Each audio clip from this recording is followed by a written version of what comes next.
신앙 고백 우리 하면서 금요 새벽 기도회 우리 시작합니다. 나는 전능하신 아버지 하나님 천지의 창조주를 믿습니다. 나는 그의 유일하신 아들 우리 주 예수 그리스도를 믿습니다. 그는 성령으로 잉태되어 동정녀 마리아에게서 나시고 본디오 빌라도에게 고난을 받아 십자가에 못 박혀 죽으시고 장사된 지 사흘 만에 죽은 자 가운데서 다시 살아나셨으며 하늘에 오르시어 전능하신 아버지 하나님 우편에 앉아 계시다가 거기로부터 살아있는 자와 죽은 자를 심판하러 오십니다. 나는 성령을 믿으며 거룩한 공교회와 성도의 교제와 죄를 용서받는 것과 법의 부활과 영생을 믿습니다. 아멘. 찬송가 551장 부르시죠. 찬송가 551장 우리 부르시고 말씀을 보겠습니다. 551장입니다. 하늘까지 복과 은혜 내려주신 주 앞에 감사 찬송 부르면서 새해 맞이합니다. 우리 갈 길 비춰주는 주의 빛을 기리고 사랑 줄로 매여주는 은혜 찬양합니다. 죄인 위에 십자가에 희생하신 우리 주 그 사랑에 감격하여 이 몸 바치옵니다. 우리 갈 길 다가도록 친구 되어 주시고 원수들도 사랑하게 새 마음을 주소서. 주의 얼굴 뵙고 살면 하루하루 즐겁고 주와 함께 짐을 지면 나의 짐이 가벼워. 이 땅 위에 영광의 날 밝아오는 때까지 사랑 깃발 휘날리며 봉사하며 살리라. 아멘. 말씀을 봅니다. 말씀은 요한 1서 1장 1절에서 10절까지 있는 말씀입니다.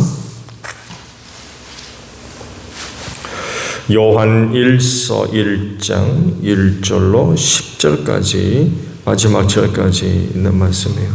이 길은 생명의 말씀에 관한 것입니다. 이 생명의 말씀은 태초부터 계신 것이요 우리가 들은 것이요 우리가 눈으로 본 것이요 우리가 지켜본 것이요 우리가 손으로 만져본 것입니다. 이 생명이 나타나셨습니다. 우리는 그것을 보았습니다. 그래서 우리는 이 영원한 생명을 여러분에게 증언하고 선포합니다.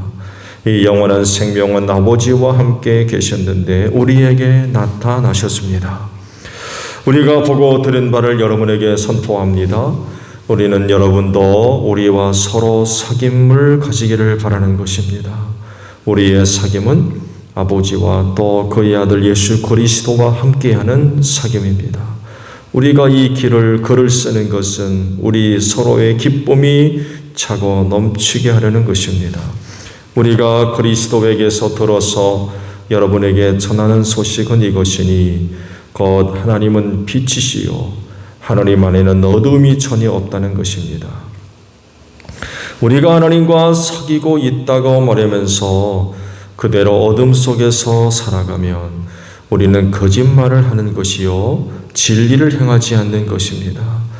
그러나 하나님께서 빛 가운데 계신 것과 같이 우리가 빛 가운데서 살아가면 우리는 서로 사귐을 가지게 되고 하나님의 아들 예수의 피가 우리를 모든 죄에서 깨끗하게 해 주십니다. 우리가 죄가 없다고 말하면 우리는 자기를 속이는 것이요 진리가 우리 속에 없는 것입니다. 우리가 우리 죄를 자백하면 하나님은 신실하시고 의로우신 분이셔서 우리 죄를 용서하시고 모든 불의에서 우리를 깨끗하게 해주실 것입니다. 우리가 죄를 지은 일이 없다고 말하면 우리는 하나님을 거짓말쟁이로 만드는 것이며 하나님의 말씀이 우리 속에 있지 아니합니다. 아멘. 3절 말씀을 함께 나눕니다. 중반절에 있는 말씀입니다. 우리는 여러분도 우리와 서로 사귐을 가지기를 바라는 것입니다. 우리의 사귐은 아버지와 또 그의 아들 예수 그리스도와 함께하는 사귐입니다. 라는 말씀입니다. 2021년 새해가 이제 시작이 됐어요. 올 한 해도 우리를 향하신 하나님의 은혜와 사랑 그리고 구원하심이 함께 하실 줄로 믿습니다. 그 은혜 가운데 살면서 올 한 해도 여러분의 몸과 마음과 영혼이 강건하며 또 평안을 누리는 한 해가 되시기를 축복합니다. 작년 한 해는 인류 역사가 영원히 기억할 만큼 엄청난 그런 그 일이 일어난 해였죠. 코로나19라고 하는 질병이 온 세상을 뒤덮었습니다. 그리고 아직까지 끝나지 않고 2021년까지 이어지고 있죠. 누구는 이 일이 앞으로 상당 기간 동안 지속될 것이다. 그 영향과 여파가 상당히 오랫동안 남아있게 될 것이다. 그런 그 진단들을 하고 있어요. 그만큼 힘들고 어려운 시간을 지내야만 한다는 그런 그 이야기겠죠. 생활의 불편을 넘어서 삶의 위협과 위기를 느껴야 하는 그런 그 시간들입니다. 근데 생활과 삶의 어려움과 불편과 위기만이 아닙니다. 영적으로도 심각한 그런 그 위협이 되고 있죠. 왜냐하면 이로 인하여서 신앙이 흔들리고 무너진 이들이 너무나도 많이 있기 때문에 그렇습니다. 그렇지만 21년에도 우리가 희망을 갖는 건 하나님이 계시기 때문입니다. 여전히 변함없이 사랑해 주시고 또 구원을 베풀어 주시며 때를 따라 은혜를 베풀어 주실 것이기 때문입니다. 이런 예를 또 이런 사실들을 광야 40년을 보냈던 이스라엘 백성들에게서 우리 찾아볼 수가 있죠. 광야 생활 내내 하늘로부터 만나를 내려 주셨죠. 또 40년 내내 낮에는 구름 기둥으로 밤에는 불 기둥으로 인도하시고 또한 저들을 지켜주셨어요. 그 은혜로 40년을 광야에서 생활할 수가 있었죠. 그렇기 때문에 하나님의 자녀들이 된 그리스도인들에게도 은혜를 베풀어 주실 줄로 믿습니다. 그 은혜가 구원이 되고 생명이 되고 도움이 되고 능력이 돼서 광야 같은 세상을 무사히 지내는, 통과하는 그런 그 은혜가 21년 올 한 해도 우리와 함께 할 줄로 믿습니다. 그러므로 이 한 해를 이렇게 한번 좀 살아봐야 될 것 같아요. 오늘 주신 말씀에서 그 한 가지를 찾아보면 바로 사귐이라고 하는 것입니다. 올 한 해도 이 사귐이 잘 이루어질 수 있는 한 해가 되도록 하십시오. 지난 한 해 세계에 있는 모든 사람들에게서 엄청난 그런 그 변화가 일어났죠. 코로나19로 인하여서 단절이라고 하는 것이 일어났어요. 사람과 사람 사이에 단절이 발생한 거죠. 이유는 간단합니다. 서로 밀접한 관계를 갖게 되면 이 질병에 걸릴 확률이 높아지기 때문에 그렇습니다. 그래서 거리두기라고 하는 그런 그 이야기들이 남았죠. 적당한 거리를 둠으로써 전파되는 것을 좀 예방하는 이런 그 모습들이 있었고, 또 모이는 것 자체를 피하게 됐죠. 밀접하게 모이는 그런 그 상황 속에서 이 질병이 전염되는 가능성이 굉장히 높았기 때문에 그렇습니다. 그러면서 최소한의 모임의 수를 제한하기까지 하는 이런 그 모습까지 나타났죠. 또 최소한의 대안으로 제시된 것이 마스크이죠. 사람을 만나더라도 반드시 마스크를 하고 만나야 했고, 심지어는 일상생활 속에서도 마스크를 착용하라고 하죠. 질병에 대해서 개인이 할 수 있는 최소한의 방역이고, 또 소중한 그런 그 방역의 결과를 얻을 수 있다는 것입니다. 마스크 거의 대부분이 쓰고 다니시죠. 아마 안 쓰는 분은 없을 겁니다. 이 마스크가 이야기하는 게 뭔지 아세요? 단순하게 방역을 위한 최소한의 수단으로 이야기되지만, 그건 엄밀하게 얘기하면 개인 간의 단절이고 개인 간의 경계입니다. 참된 인간관계가 무너진 것을 상징적으로 보여주고 있는 것이 마스크예요. 마스크를 썼다라고 하는 건 상대방에 대한 주의이고 경계입니다. 눈에 보이지 않는 그 경계가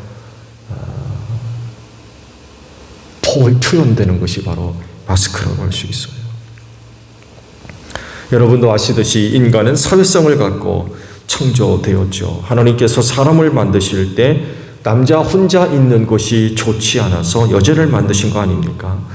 하나님께서 세상을 창조하실 때 모든 것이 다 보시기에 좋았다라고 하셨죠. 그런데 그 중에서 보시기에 좋지 않았던 것 한 가지가 있었는데, 남자가 혼자 있는 거였어요. 그래서 좋지 않은 것을 해결하기 위해서 여자를 만드셔서 둘이 같이 있게 하셨어요. 사회적 존재로 인간을 만드셨다는 것입니다. 그래서 서로 만나서 서로 사랑하고 서로 믿고 친밀한 관계를 맺으며 살게 하셨던 거죠. 그런데 이것도 죄가 들어옴으로 말미암아 깨어지고 말았죠. 하여간에 인간은 이렇게 사회성을 가진 존재인 이제 코로나19가 들어와서 이 관계를 위협하고 무너뜨리고 있다는 것입니다. 왜? 거리두기 하거든요. 못 모이게 하고 만나지 말라는 거예요. 만나더라도 마스크를 쓰고 있으라는 거죠. 관계 단절이에요. 그렇지만 이런 상황 속에서도 소중한 그런 그 관계, 특히 하나님을 아버지라 부르는 형제 자매의 관계, 그리고 교회를 통해 모두가 한 몸을 이룬 관계를 유지해야 되고, 그것을 또한 지켜나가는 모습들이 있어야 된다는 거죠. 이와 같은 어려움이 이런 관계를 위협하고 있는 건 사실이에요. 그러나 그럼에도 불구하고 하나님을 아버지라 부르는 사람들 사이의 관계, 형제자매 관계죠. 또 말씀을 드린 대로 교회를 통하여서 한몸된 관계, 이런 그 관계들을 지켜나가며 또 성령께서 하나 되게 하신 것을 지켜라, 힘써 지켜라라고 말씀도 하시거든요. 그래서 이런 그 관계들이 지켜나가는, 유지돼 나가는 그런 그 모습들이 있어야 된다는 것입니다.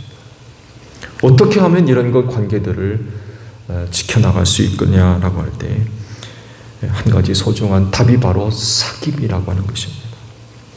코로나19는요, 여전히 맹위를 돌 수가 있고 이것 때문에 가장 기본적이고 소중한 인간관계가 위협을 받고 있고 또 무너지고 있는데 이걸 어떻게 유지하고 지킬 것인가 라고 하는 것은 정말 중요한 물음이 되지 않을 수가 없어요. 다른 어떤 것보다도 교회 안에서는 이 질문이 굉장히 중요한 질문으로 던져지지 않을 수가 없다는 거죠. 지금 관계의 위기 상황을 극복해 나가는 노력들이 없게 되면 심각한 그런 것 지경에 이를 수 있어요. 혹 치료제로 이 상황을 회복할 수 있고 또 예방할 수 있다 할지라도 이미 무너지고 틀어지고 금이 가고 깨진 관계를 다시 회복하기란 쉽지 않을 것입니다.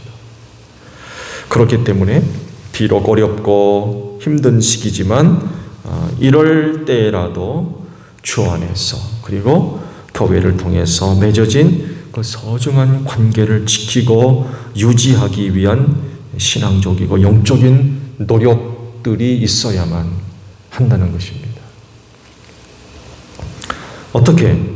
어떻게 그걸 지키고 유지해 나갈 것이냐? 그 답을 오늘 말씀에서 찾아볼 수가 있는데 그게 바로 사귐이라고 하는 것입니다. 그리고 이 사귐을 이렇게 말씀하셨어요. 즉 하나님 아버지와 또 그의 아들 예수 그리스도와 함께하는 사귐이다 라고 하셨어요. 그러니까 그리스도인들의 사귐은 단순하게 서로 친밀하고 긴밀한 관계를 맺는 것 이상으로 영적인 사귐이 있다는 것을 말씀을 하고 있어요. 육체적이고 정신적인 사귐 이상으로 영적인 사귐의 중요성을 말씀을 하신 거예요. 즉 하나님 아버지와 그의 아들 예수 그리스도와 함께하는 사귐이 바로 그것입니다. 이 영적이고 신앙적인 사귐을 중요하게 여기고 이것을 지키고 유지하는 데 그리스도인은 정말 많은 공을 들여야만 합니다. 왜냐하면 하나님과 예수 그리스도와의 그 사귐을 이루어 갈 때에 육체적이고 정신적인 사귐까지 회복될 수가 있고 지켜질 수가 있고 유지될 수 있기 때문에 그렇습니다. 지금 그리스도인들 사이의 사귐도 어렵죠. 코로나19 자체가 이것을 용납하지 않기 때문에 그렇습니다. 일단 누가 감염된지 모르지요. 검사 후 15일이 정도 돼서야 알 수 있어요. 그 전까지는 누가 감염됐는지 전혀 알 수가 없습니다. 이런 상황이다 보니까 서로를 조심해요. 서로를 조심하고 서로를 경계할 수밖에 없어요. 적당한 거리가 생겨날 수밖에 없고. 이웃사촌이란 말이 있죠. 이런 말이 괜히 생겨난 거 아닙니다. 자주 보는 이웃이 그렇지 못한 친척보다 훨씬 더 낫다는 거예요. 사실이죠. 그런데 이건마저 못하게 된다고 할 때에 그건 심각해질 수밖에 없는 거죠. 그런데 보세요. 하나님을 아버지라 부르는 사람들이고 또 교회를 통해서 한 몸을 이룬 사람들입니다. 그런데 이 상황이 지금 이런 관계를 위협하고 있어요.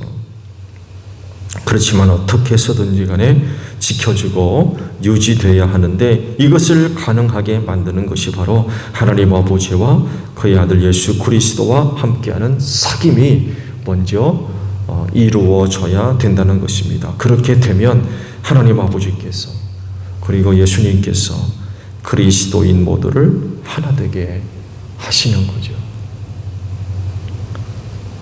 이걸 은혜라고 부르는 것입니다. 자주 만나느냐 그렇지 않느냐에 따라 사귐이 좌우되는 것이 아니라 하나님의 은혜로 그리스도인의 사이의 사귐이 회복되어지고 이루어지며 이어진다는 것입니다. 은혜로 되어진다는 것. 말씀에서와 같이 우리 모두가 아무런 어려움 없이 서로 사귐을 가지기를 바랍니다. 그렇지만 상황이 이것을 허락하지 않을 수 있어요. 지금 이 상황이 곧 그렇죠. 그렇지만 걱정이 없는 건 여러분이 하나님 아버지와 또 그의 독생하신 아들 예수 그리스도와 함께하는 사귐을 갖고 있기 때문에 그렇습니다. 우리가 이 사귐을 지키면 우리에게 은혜를 주셔서 우리들의 사귐도 회복시켜 주실 줄로 믿습니다. 눈에 보이지 않고 또 자주 만날 수는 없지만 영적으로 늘 연결되어 있는 이런 그 은혜를 우리에게 베풀어 주신다는 거죠. 지금 우리가 바라는 것은 모두가 서로 사귐이 이루어지는 것입니다. 사귐을 갖는 것입니다. 그렇지만 지금은 이 사귐 자체가 큰 위협이 되고 있어요. 그러나 우리가 걱정하지 않는 이유는 우리 모두가 하나님 아버지와 그의 아들 예수 그리스도와 사귐을 갖고 있다는 것입니다. 그래서 은혜를 받고 있어요. 이 은혜로 말미암아 우리의 사귐이 끊어지지 않을 줄로 믿습니다. 단절되지 않을 줄로 믿습니다. 은혜로 연결시켜 주시는 줄로 믿습니다. 은혜로 성도 간의 사귐이 이어지고 있는 거죠. 이루어지는 거예요. 그럴진데 제1교회 성도 여러분, 새로운 한 해에도 여전히 하나님 아버지와 그의 아들 예수 그리스도와 사귐을 갖는데 최선을 다하시는 여러분들이 되시기를 바랍니다. 최선을 다해서 하나님과 사귐을 갖는 한 해가 되십시오. 최선을 다해서 우리 예수님과 사귐을 갖는 한 해가 되시기를 바랍니다. 그러면 우리의 사귐도 은혜로 지켜지고 은혜로 유지되고 은혜로 더 성장하고 성숙되며 은혜로 더 긴밀해지고 친밀해질 줄로 믿습니다. 그래서 올 한 해도 그 사귐이 유지되어지고 지켜지는 귀한 또 한 해가 되어주시기를 바랍니다. 주기도문 하겠습니다. 하늘에 계신 우리 아버지, 아버지의 이름을 거룩하게 하시며 아버지의 나라가 오게 하시며 아버지의 뜻이 하늘에서와 같이 땅에서도 이루어지게 하소서. 오늘 우리에게 일용할 양식을 주시고 우리가 우리에게 잘못한 사람을 용서하여 준 것 같이 우리 죄를 용서하여 주시고 우리를 시험에 빠지지 않게 하시고 악에서 구하소서. 나라와 권능과 영광이 영원히 아버지의 것입니다. 아멘. 기도하겠습니다.